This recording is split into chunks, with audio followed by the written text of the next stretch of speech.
When Japanese bombers appeared in the skies over Pearl Harbor on the morning of December 7, 1941, the United States military was completely unprepared for the devastating surprise attack, which dramatically altered the course of World War II, especially in the Pacific Theater. But there were several key reasons for the bombing that in hindsight make it seem almost inevitable. Before the Pearl Harbor attack, tensions between Japan and the United States had been mounting for the better part of a decade. The island nation of Japan, isolated from the rest of the world for much of its history, embarked on a period of aggressive expansion near the turn of the 20th century.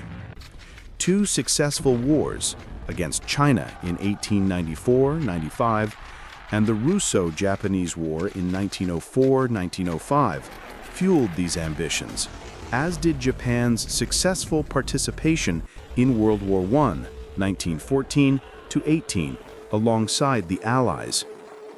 In the Great Depression of the 1930s, Japan sought to solve its economic and demographic woes by forcing its way into China, starting in 1931 with an invasion of Manchuria. When a commission appointed by the League of Nations condemned the invasion, Japan withdrew from the international organization. It would occupy Manchuria until 1945. In July 1937, a clash at Beijing's Marco Polo Bridge began another Sino-Japanese war.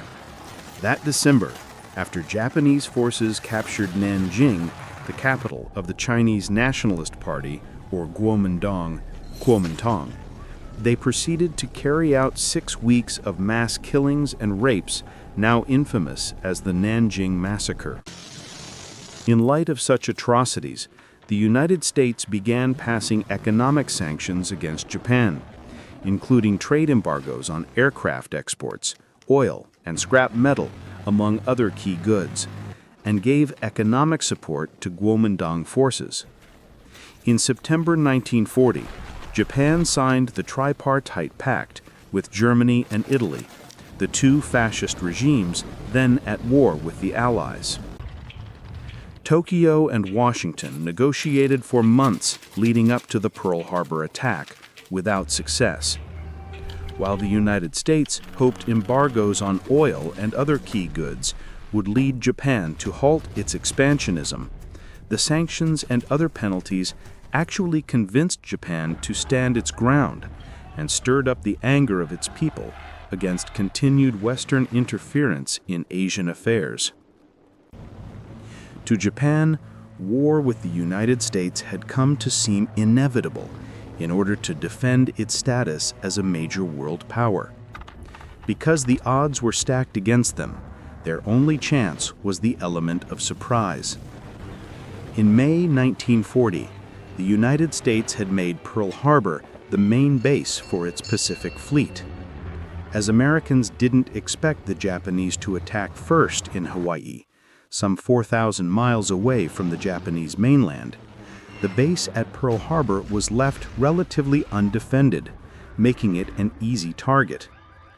Admiral Hirosuke Yamamoto spent months planning an attack that aimed to destroy the Pacific Fleet and destroy morale in the U.S. Navy so that it would not be able to fight back as Japanese forces began to advance on targets across the South Pacific. Japan's surprise attack on Pearl Harbor would drive the United States out of isolation and into World War II, a conflict that would end with Japan's surrender after the devastating atomic bombing of Hiroshima and Nagasaki in August 1945. At first, however, the Pearl Harbor attack looked like a success for Japan. Its bombers hit all 8 U.S. battleships, sinking 4 and damaging other 4, destroyed or damaged more than 300 aircraft, and killed some 2,400 Americans at Pearl Harbor. Japanese forces went on to capture a string of current and former Western colonial possessions by early 1942, including Burma, now Myanmar, British Malaya, Malaysia and Singapore, the Dutch East Indies, Indonesia, and the Philippines, giving them access to these islands' plentiful natural resources, including oil and rubber. But the Pearl Harbor attack had failed in its objective to completely destroy the Pacific Fleet. The bombers missed oil tanks, ammunition sites, and repair facilities, and not a single U.S. aircraft was present during the attack. In June 1942, this failure came to haunt the Japanese as U.S. forces scored a major victory in the Battle of Midway, decisively turning the tide of war in the Pacific.